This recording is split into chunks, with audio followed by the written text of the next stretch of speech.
Members of Parliament, support staff, radio listeners, TV viewers, all following this meeting via social media, members of the media, ladies and gentlemen, good morning. I welcome each and every one to this public meeting for today, Thursday, December 18th. This is public meeting number 10. We have established a quorum of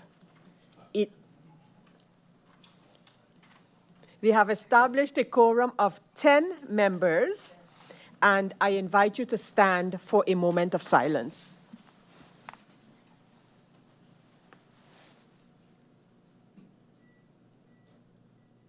Thank you. I have received notice of absence from the members Otley and Lewis. I have received notice of lateness from the member Peterson and Kotai. Before going over to allowing notifications from the floor, I just want to inform the general public as well as confirm with the members of Parliament of St. Martin that we have received 2 motions from the country of Curaçao.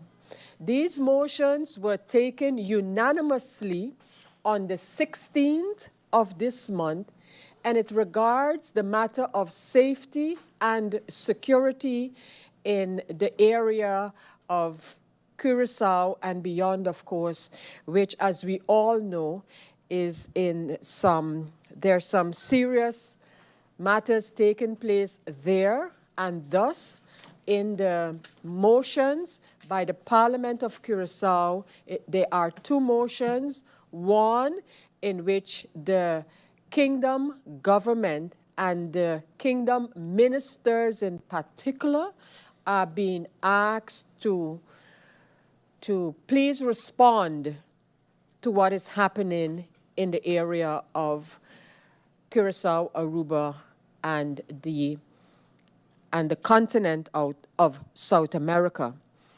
The motions have been shared with the members of Parliament, and the next motion regards a call on the Prime Minister of Curaçao also to act on this particular situation.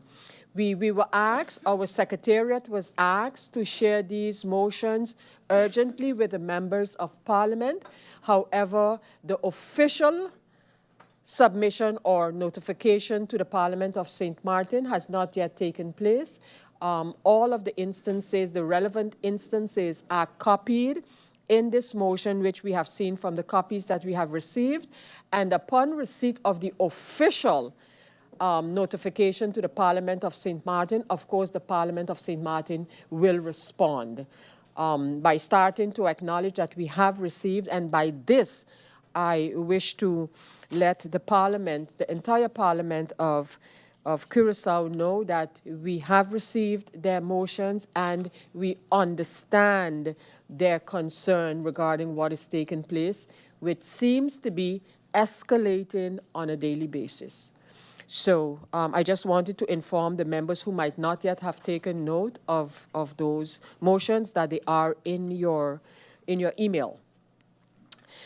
We continue, members of Parliament, and I ask if there are any notifications from the floor. I see that MP Lacruz is requesting the floor. MP Lacruz, you have the floor. A blessed morning, Madam Chair Lady Griffier, my fellow colleagues in Parliament and all listening. Madam Chair Lady, talking about safety, I'd like to make mention or even just reach out and ask a question that I've not seen the VKS with the patrols, with the police officers and the military. I applaud the minister. I've seen the presence, and it looks proper because things are getting moving in the right direction. But again, the question, why are the VKS not involved, seeing that they are a voluntary corps? And then, Madam Chair Lady, on a different note, today my wife and myself are celebrating my son's birthday. So I'd like to wish him a happy birthday, Jeremiah. And I realized something that is very troubling. So I'd like to reach out to the Minister of ECYS and the Minister of VSA concerning the foods and what is being given to our students in the schools. It is a tradition to bring pizza to school, and not that I necessarily have a problem with pizza itself or the owners of any pizza establishment, but it is troubling to see that we are trying to push healthy foods in one direction, and then in the next direction, we are feeding our kids junk. So if the ministers could actually look into that and let us know where we could assist, that would be highly appreciated. Thank you, Madam Chair Lady. Thank you, MP La Cruz. I continue with the notifications, and I give the floor to MP Duran. MP Duran, you have the floor. Thank you, Madam Chair Lady. Pleasant good morning to you, my colleagues, Secretary General, and everyone under the sound of my voice. Madam Chair, this is beginning to seem like a broken record, and I find it quite unfortunate that, again, today we're supposed to be here discussing matters related to the central bank with the Minister of Finance, and there you go, you pop up, you see a notification that the meeting is again canceled. This is a habit that has happened during the entire year of 2025, not only with the Minister of Finance, but more so with the Minister of Finance and every other minister. Madam Chair, I find this quite unfortunate because here we are as a country going into 2026 without the budget amendment for 2025. So this will be another accomplishment of the minister by going into a new calendar year. I don't think it ever happened in the kingdom without addressing the budget amendment. How is that going to look, Madam Chair? Madam Chair, there's no revenue generating measures that were promised in the amendment, so that's not going to happen this year again either. Madam Chair, we can't hear back about Muller Bay, and this continues to happen over and over again. And I'm going to say this. It's with the support and the facilitation of the coalition. Again, my plight is simple. Please, through you, Madam Chair, to you, Madam Chair, try to facilitate us so that we can do our jobs in terms of representing the people, because right now I feel that I'm being robbed of my opportunity given to me by the people to represent them by not being able to function without the follow-up of Parliament through the right channels. Thank you again for the opportunity. Thank you, MP Duran. The next MP to speak during notifications is MP Irian. MP Irian, I give you the floor. Good morning, Madam Chair Lady, SG. Honorable colleagues, members of Parliament, those of you viewing in all different forms of media. Madam Chair, I've said it before, similar to my colleague MP Duran, the contradictions, the convenience, even if the general public even Googles MP Sarah Scott Williams and put the word of budget behind it, they will see all the concerns that we had in the past, August, September, et cetera, the concerns of a late budget. But in 2025, we have a budget amendment, and I'll say this with advice from the Chair of Parliament to the Minister of Finance saying, hey, send a letter to Parliament saying that these things will happen and you're going to come back later on in the year to approve the budget amendment. The advice from the Chair of Parliament. But there's no advice follow-up to the Chair of Parliament to the Minister saying, hey, we can't end the year 2025 without the budget 2025 because the Constitution says that the government cannot, Article 100, the government cannot spend money without an established, approved budget by Parliament. We also have an MP on the other side that says, when it came to MP Duran, we have to hold ministers accountable, financially accountable. And in this case, we have hundreds of thousands of guilders that have been spent, right, without approval of Parliament. So then I hope, and again, on the same side over there, that we feel the same energy to hold ministers financially accountable and responsible, because we have the TWO, we have a bunch of subsidies were paid out to entities, right, that looks at pet projects, right, hundreds of thousands of guilders. So how were these paid out? Then you don't need Parliament anymore. So what we here sitting down for, the government could do whatever they want without our approval. In addition to that, I'm really looking forward to seeing what the chamber is going to say, because if the budget amendment comes in 2026, it's obsolete, because we can't approve monies that are already spent of 2025. So then there's going to be a negative advice there and a negative advice here. So what do we do then? It has never been done ever before. Thank you, Madam Chair.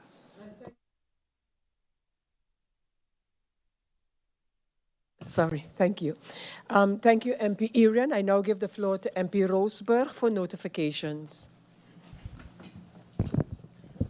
Blessed morning, Chair Lady Griffier, my honorable colleagues present here today, and to the public of St. Martin as well. First of all, thank you, Madam Chair, for bringing forward the motions in regards to the current position happening on the other side with Aruba and Curacao, and the request for the Dutch Kingdom to reply to that, and also making sure that our brothers and sisters are protected. Other than that, I do want to give a suggestion, especially when meetings and important meetings are scheduled and they are rescheduled or canceled. Maybe I dare for us to look into putting reasoning of canceling, because you don't want to create the wrong narrative that meetings are just canceled for canceling's sake. And especially in regards to the meeting that was going to take place this morning, which I do believe is an important meeting. It would be nice for in the future we know why meetings are canceled, because it can create its own narrative, and that would be unfortunate, especially when it concerns important meetings which are scheduled to be handled on behalf of Parliament. That's what my contribution will be for now, because I don't want it to be out there that, for example, there is no interest for a meeting to be handled, or is not seen as important. That will be unfortunate if that will go into the public, because it's an important matter. Thank you, Madam Chair. Thank you, MP Roseberg, for that notification. I believe it is necessary, given comments made with respect to this meeting, that I also explain to, for the sake of the general public. But I do want to, before I go into that explanation, I want to concur with MP Roseberg in terms of indicating why this meeting was not cancelled by Parliament. This meeting, which had to take place, the meeting that had to take place at this time, so 11 o'clock this morning, was the public meeting with the Minister of Finance on the matter of the Central Bank of Curacao and St. Martin. The minister had confirmed, hence this meeting was scheduled. Yesterday, we received a notification that the minister was unwell. The minister is not here this morning for medical reasons. Now, I do not believe that no minister would mention medical reasons if it is not so. So the minister was prepared to be at this meeting and informed us that her cabinet informed us that the minister was unwell for this meeting, which from another angle, I know to be the case. I know to be the case. So, but indeed, informing the members a little more about the reason for the request for cancellation or postponement of the meeting, I think that might be necessary. That's one. Secondly, the matter of the correspondence between the government and the Parliament, as well as requests for meeting by members of Parliament to ministers of government. As I've indicated to this Parliament before, a protocol is in the making to have an understanding about when it comes to responding to letters from members of Parliament, as well as holding meetings. The draft of that protocol is on the table.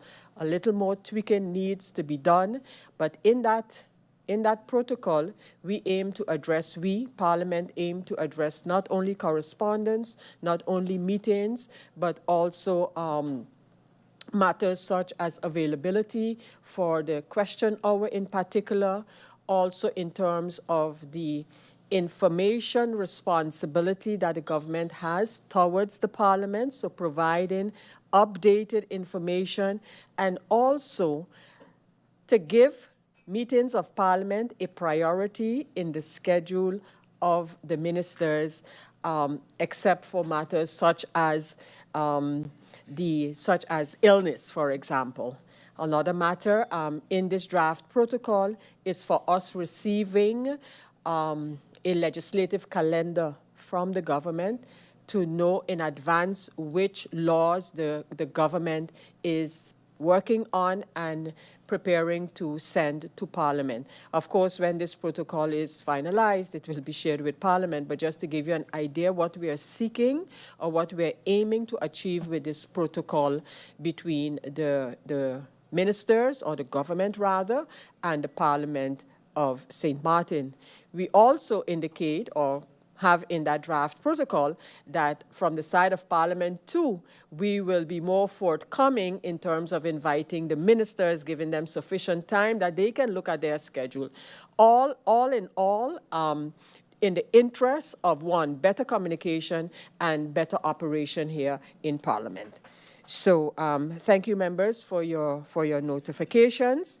And then we go over to this public meeting. The agenda point for this public meeting are the following: 1, incoming documents; 2, ratification of the founding document of the Parliamentary Alliance for Climate Action. This is a document registered on the IS 1219, so 1219, and it is dated June the 30th of 2025.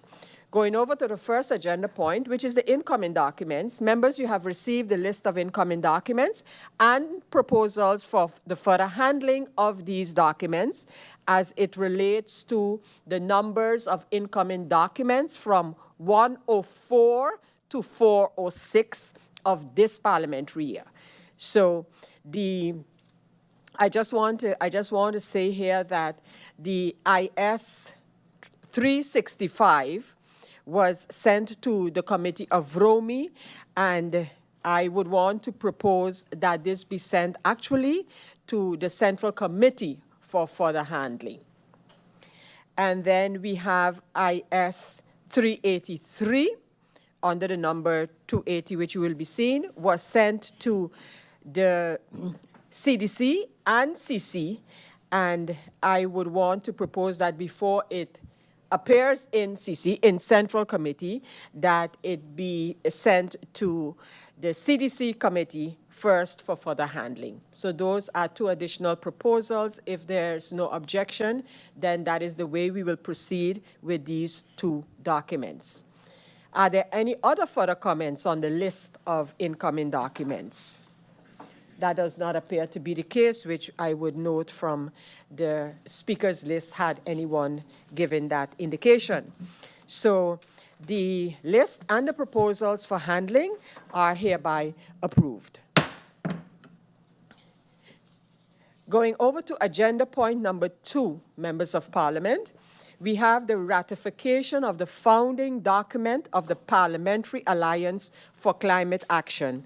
As I mentioned, this document is IS 1219, and it is dated June the 30th of this year. A brief summary of the document before us. It was on June the 4th and the 5th of 2025 that I participated in a political dialogue that was held in Panama with participation from parliaments across Latin America, the Caribbean, Africa, Asia, and Europe. Other members of our parliament were also present. In my participation on behalf of Parliament, I formally endorsed the declaration adopted at the meeting. The signing confirmed that the Parliament of St. Martin has joined as a member of the Parliamentary Alliance for Climate Action and a Just Transition via Parlatino. The members declared in this declaration the following. 1. The urgent attention demanded by the challenges regarding climate action and just transition will only be possible with the effective and energetic participation of parliaments and interparliamentary institutions through their core functions, primarily legislation, oversight, and representation. 2, that they are fully prepared to undertake the necessary task, as well as to promote the active participation of all branches of government, its institutions, the private sector, and organized civil society.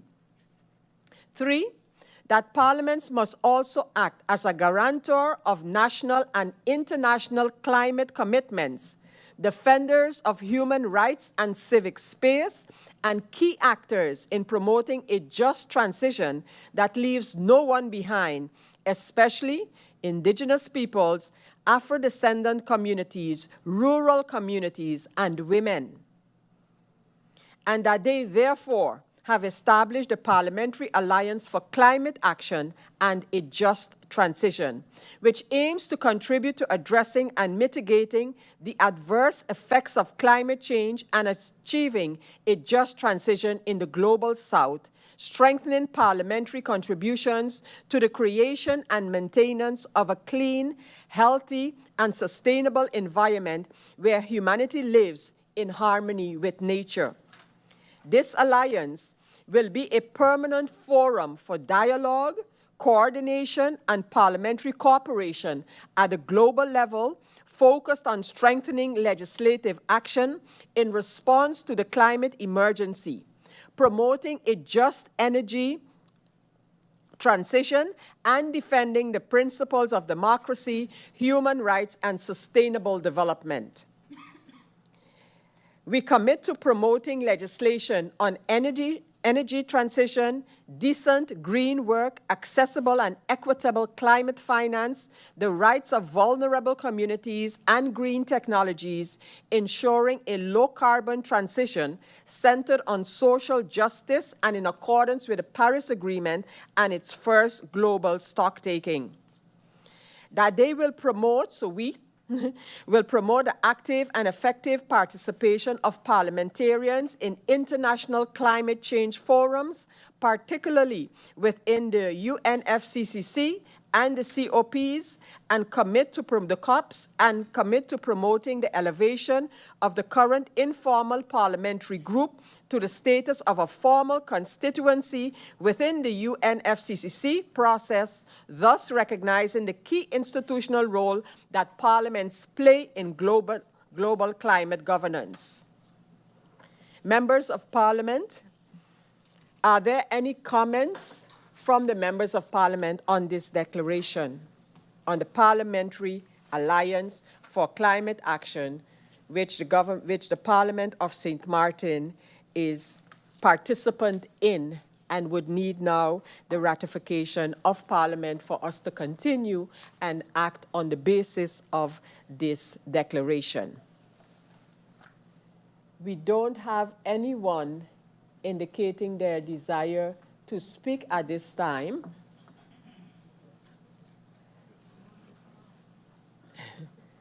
I will await for MP Veronica Janssen to, as this is a public meeting, to sign the speakers list in order to be given the floor.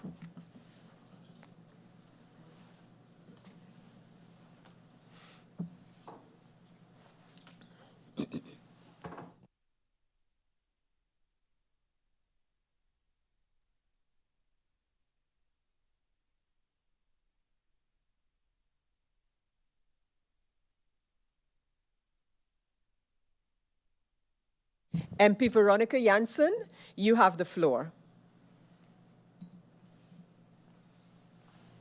Thank you, Madam Chairlady, and also thank you for your indulgence for me to sign in.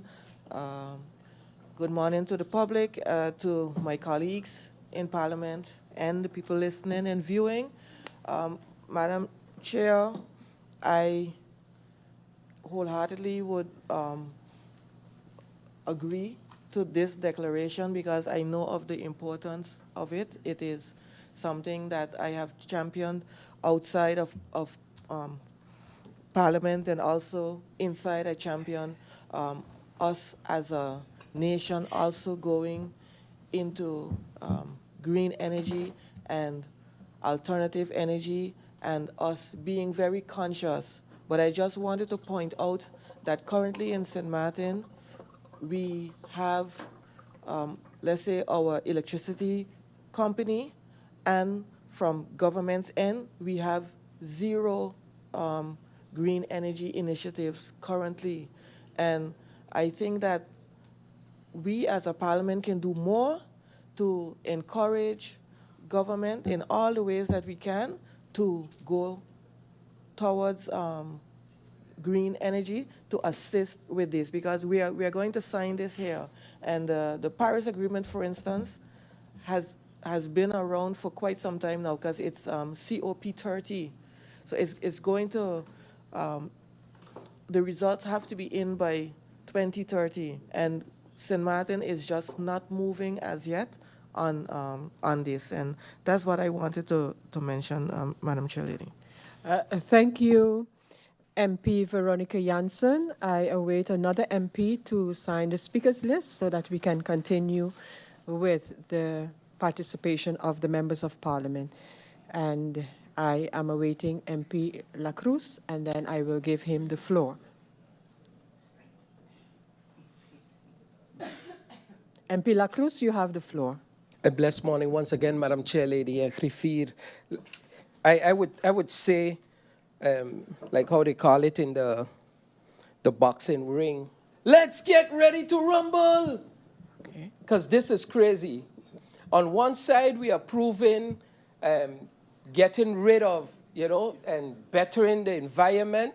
And then on the next side, we have literally a government that says we don't have the time, we don't have the energy, that is not our focus. So I am really wondering, and even listening to the previous speaker, what more can we do?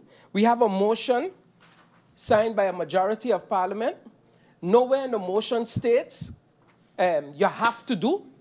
The motion speaks of literally look into it, come back to us with an idea. But the mere fact that that has not even been done, then I think to myself, Parliament has absolutely no power. And then to hear nothing from, the members of Parliament that are part of the coalition on this, then I think it is extremely sad. Because if we bring a motion as a body here in Parliament, then it is the job of the government to execute, and maybe just with a little more respect, because I didn't feel that at all. So I've not publicly came out and said anything about the response from the Prime Minister, but it's coming. It's coming, and it's very, very disheartening, because I know people are sitting now waiting to hear solutions.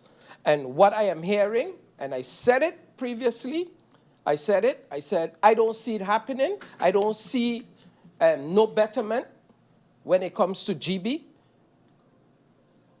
and the health of the people here on St. Martin. Madam Chair Lady,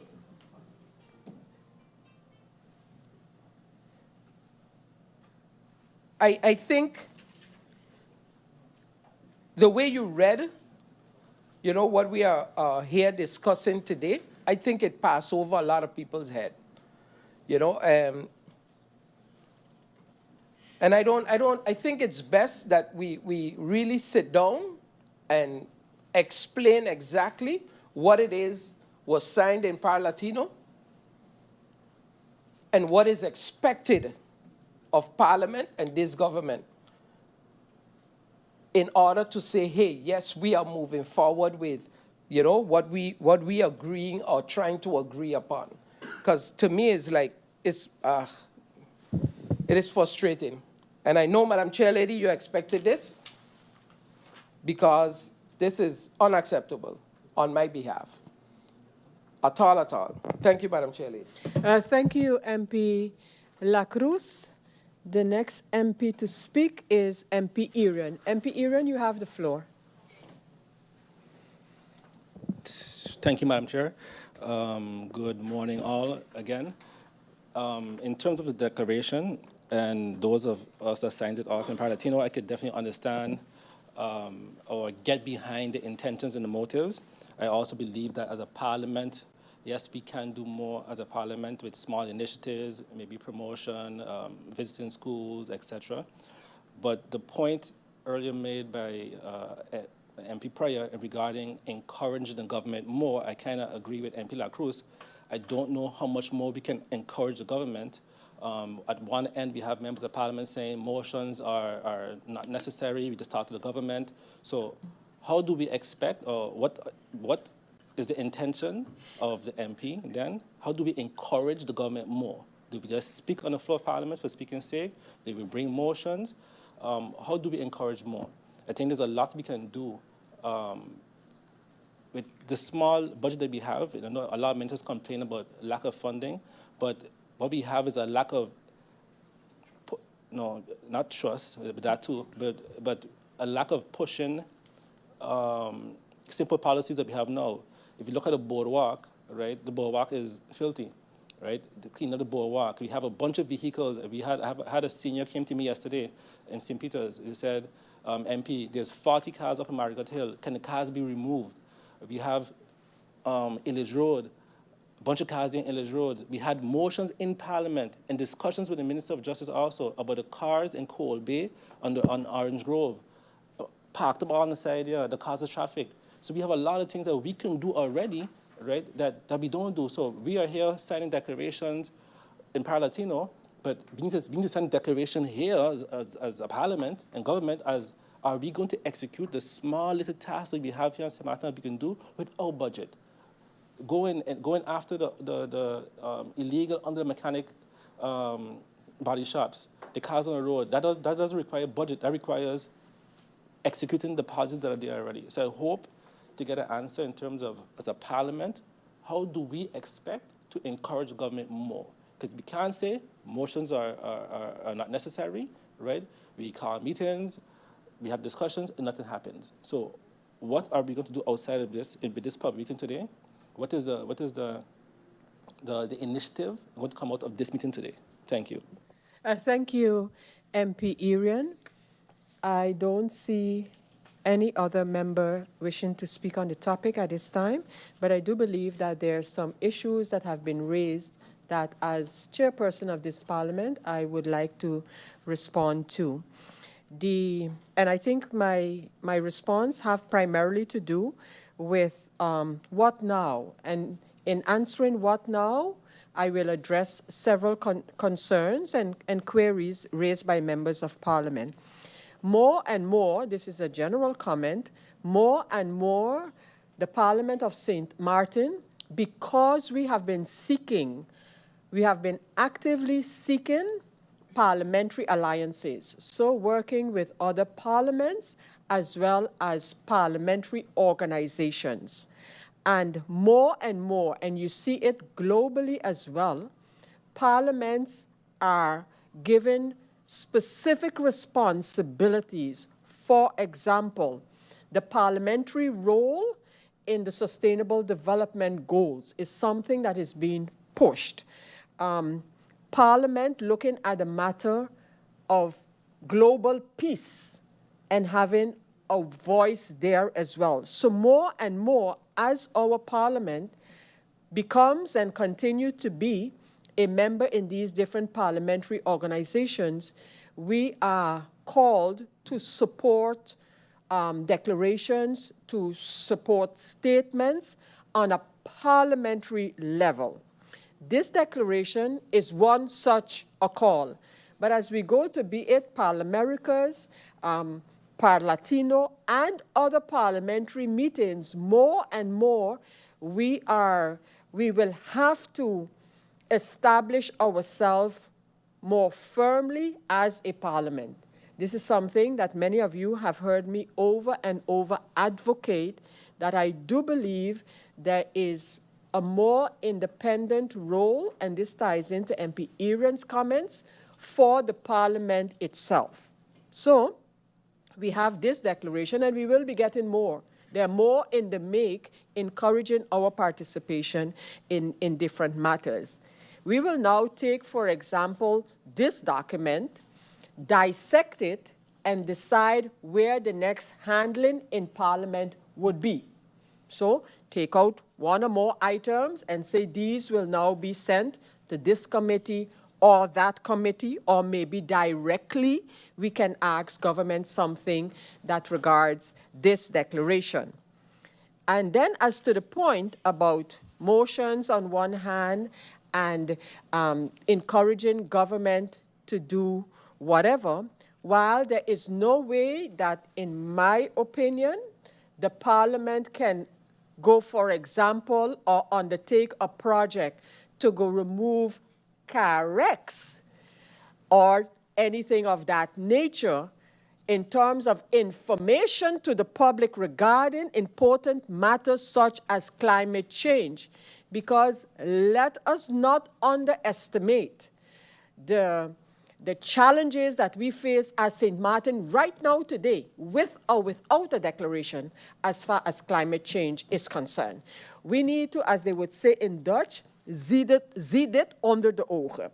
So no, while we can't get into that kind of things, I believe that we can play a much stronger role in developing a certain trajectory on a certain subject together as a parliament and put everything in place that the government, which is the one that is primarily responsible for the executionary task, that they can then do and do until they end up to where Parliament has indicated we would like to be on a topic.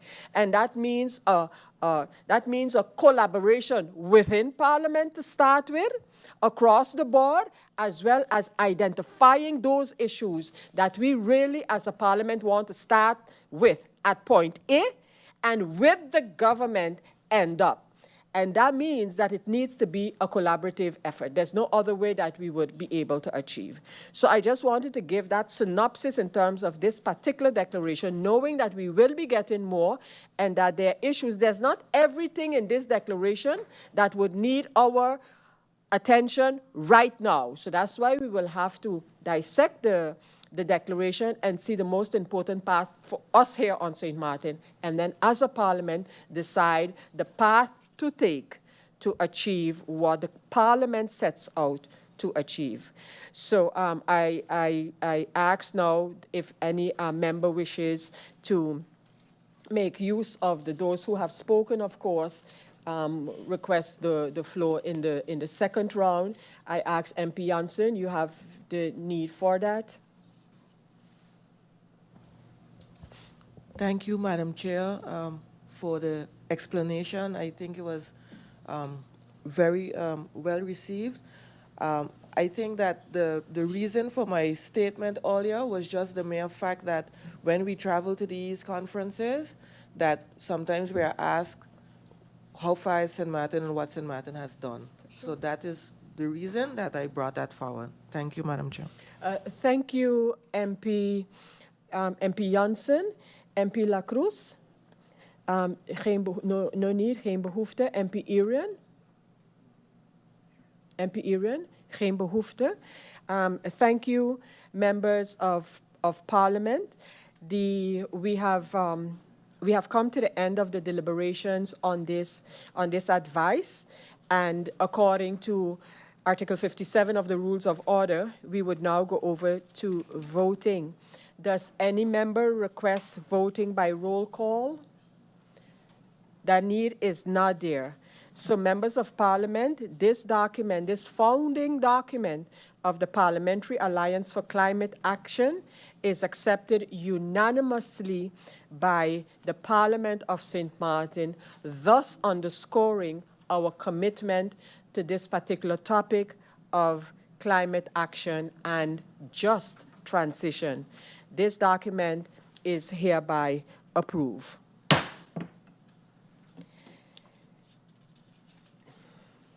Ladies and gentlemen, this document, as approved by the Parliament, will be forwarded to the government, and they will be requested to respond. However, I wish to, in saying this, reiterate what I stated earlier. While information can be requested from the government, I see a very important role by this Parliament to advance this particular document and the topics of this document.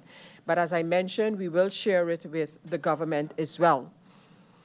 Ladies and gentlemen, we have come to the end of this public meeting. I want to thank you all for your participation.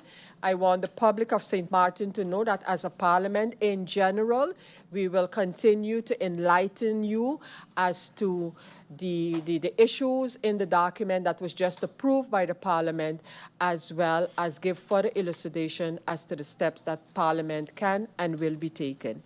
This meeting is hereby being ended and closed, but of course it is our last meeting before the Christmas season, before the holidays, and I thus wish to, of course, extend to the members of Parliament, to all of you, to our Secretariat and your families, a very blessed holiday season.